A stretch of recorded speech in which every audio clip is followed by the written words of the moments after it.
Welcome to KetoMealsAndRecipes.com. Today, I'm going to show you how to make an amazing entree with just 2 ingredients. Yes, you heard me correctly, and in this video, I will show you how to make my 2-ingredient pulled pork. By the way, after I show you how quick and easy it is to prep this meal, I will also show you some side dishes to make this barbecue flavored pulled pork into a complete meal. So please keep watching to the end. My 2-ingredient pulled pork has a macronutrient ratio of 1.5 to 1 with 1.8 grams of total carbs, 0.6 grams of dietary fiber, resulting in only 1.2 grams of net carbs per rather generous serving. The first thing you have to do is to pat dry the surface of your pork roast. This time I'm using a pork loin roast, the fattier end of a very large piece, and the leaner part I cut into pork chops. I find that the pork loin is a very cost-effective piece of meat and tastes really good. And I can get several meals, even for my family, out of one piece of meat. The second ingredient is to use any of my dry seasonings. I'm using my North African dry rub today, but my Fajita Seasoning is also a great alternative because it goes really well with the pork flavor.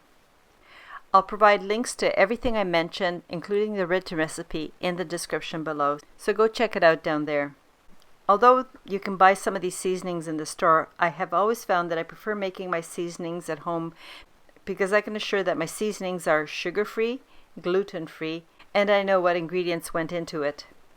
For the dry rubs, all you have to do is just gather up the ingredients for the quantities indicated in the recipe, then stir together until very well combined and the mixture is homogeneous. And then just find a small glass container that's airtight and store it in that glass container. Your homemade mixed seasonings will keep very well in your cupboard. After you have your seasoning, all you have to do is to generously rub the seasoning all over the entire roast. And while you're at it, work it into any crevices or extra folds in the meat.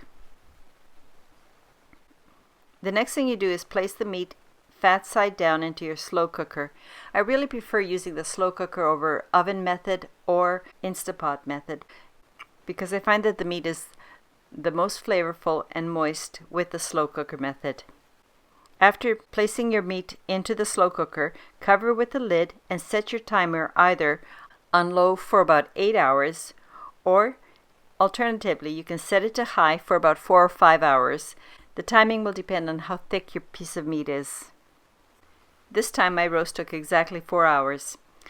You will know that your pork roast is done when the meat is fork tender and you can easily pull the meat apart into strips just using a fork.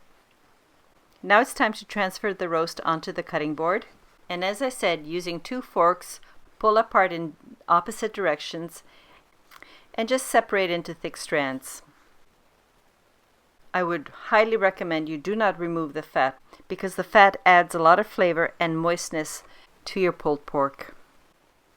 And after all, we are keto, so we want good healthy fats. And the very last step that you have to do is just return all of your frayed meat back into your slow cooker where you've left all the juices, and then just toss the meat in the juices. And that's all there is to making a 2-ingredient pulled pork.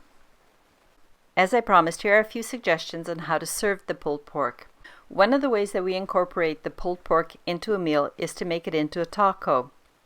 And you can use your favorite taco seasonings. To make the tortillas, I usually use my pita 2-way recipe, just roll it out a bit thinner. Or you can serve this barbecue pulled pork as a main entree with a side salad such as my red cabbage salad with lime vinaigrette. We also like to serve with a side vegetable such as roasted broccoli with parmesan and lemon, because the broccoli is a really good complement to the pulled pork. Or as I'm serving it today on a plate with my parmesan lemon green beans, which I made today without the olives, and with some simple pan-fried cauliflower rice, a few edges of cucumber and some red pepper. This pulled pork can also be made into a sandwich by simply putting it into either my easy keto buns and rolls or my keto hamburger buns. A little bit of mayo and lettuce or whatever else you would like in your sandwich. The sandwich is also really good because you can take it to work or school. I hope that these suggestions of how to turn my 2-ingredient pulled pork into full meals has been useful and helpful to you. Oh, before I forget, I would suggest that you separate any of the leftovers into single serving portions, whether that's a single serving for one or for your entire family as a single serving. And then place in a freezer-tight container or freezer-safe zippy bag, and this makes a good prep-ahead meal for next time. Thank you very much for taking the time to watch my video. I would really appreciate it if you would leave me a comment, like this video, and if you have any suggestions for future quick or easy meals, also leave those in the comment. Just as a reminder, the link for all mentioned recipe videos and the written 2-ingredient pulled pork are all available as links in the description below. Most of all, I hope you come back when I post my next video. Until then, have a wonderful day. Cheers!